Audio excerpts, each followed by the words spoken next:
Let's go. Hi friends, I'm here with Deborah Acason, who is a Commonwealth Games champion 5 times, I believe, Deb. One of the longest careers in Commonwealth Games, yes.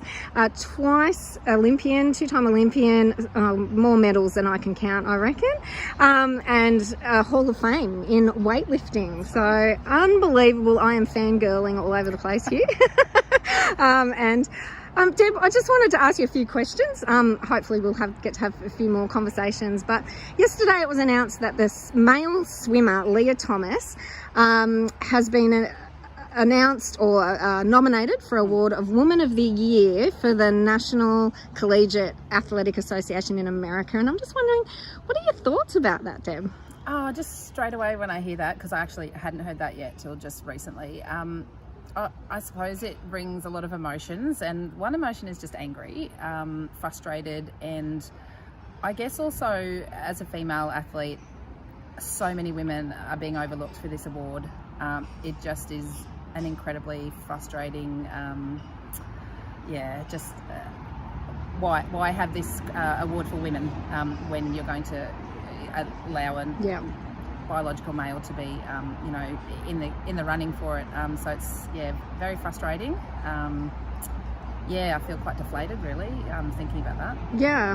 And his teammates, so female swimmers, have been told and warned that if they speak out against this or criticise this decision, that they are being threatened with being kicked off the team or being penalised in some way. How does that make you feel as a female athlete? That's incredibly silencing for a woman to be able to speak up for what you think is right and to be told that you can't do that. That's why I think a lot of women in our sport in Australia don't speak up, because we're told you either can't do it in a certain team environment, you're not being part of the team, you might lose sponsorship, you'll be kicked out of the village.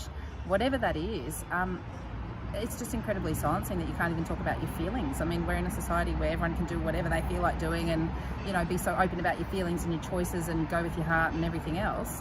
Why are female athletes now not allowed to say how they feel about something or what their decision, have an opinion on a decision? So that's incredibly frustrating and very silencing. And I think that we need to be very careful as a society when we're silencing a certain group of people. And you've had first-hand experience with this, having to compete against New Zealander Laurel Hubbard, who is male and was at the Commonwealth Games, where all the accolades and celebrations should have been on your achievements. Do you just want to tell our friends, from your point of view, what happened there and what that was like for you? Yes, I'd had my first 2 daughters. I'd had them and been competing to my last Commonwealth Games. This was it was a massive decision, because even a year out I had a major injury that I needed surgery for. I couldn't afford the surgery, so I just literally hoped and prayed that my shoulder would stay together, and the training went well.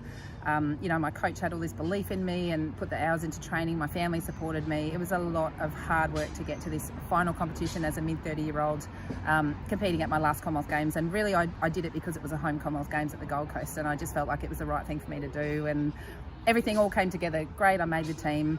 And it was really a chance for my family and friends for the first time ever to be in that one stadium cheering me on, for the first time in 20 years that I'd been competing. And, being in the village away from my kids was really hard, and away from my husband. And I suppose that was sort of the culmination of everything, that I just thought, once this competition's over, I can celebrate with everyone. I can say thank you to them really for being my support through my whole career. And it was really it was a final competition for me.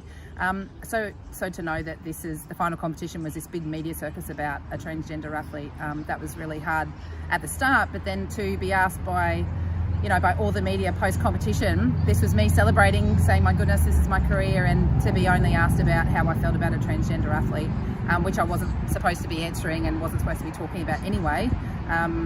It was just incredibly hard and deflating, and it really could have taken the shine off, the whole experience of a home Commonwealth Games, but I just ignored it and answered what I wanted to answer in the end. But I didn't want everything to be about that, for that competition, so that made it a bit hard. Yeah, well, I'm really sorry as an Australian female that happened to you, Deb, because you are a dead set legend and you deserve every accolade that is yours. But I think there's also other reasons you can add if you want to why you're so concerned about this current trend to allow males to appropriate womanhood, and they're doing it only via name changes and being drug dependent at the moment.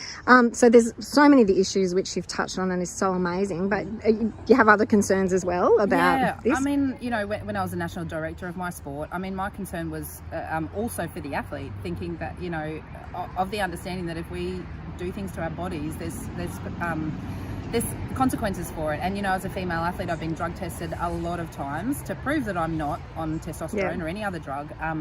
So for another athlete to be able to be included in a competition which is not their category, that was very frustrating. But I did have concerns for the athlete, for the way that their body will be affected, and their mind and everything else.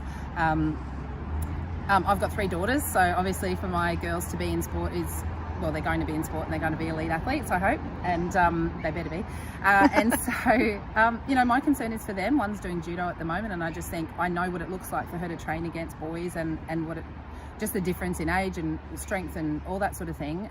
Even though she is very strong for her age, you know, there's a massive difference in physicality. And my concern is that someone's going to get hurt, someone's going to get, you know, probably seriously hurt depending on the sport, but it's just not fair as well. And as a female, you know, you feel like you fight in a lot of ways to get to where you get to.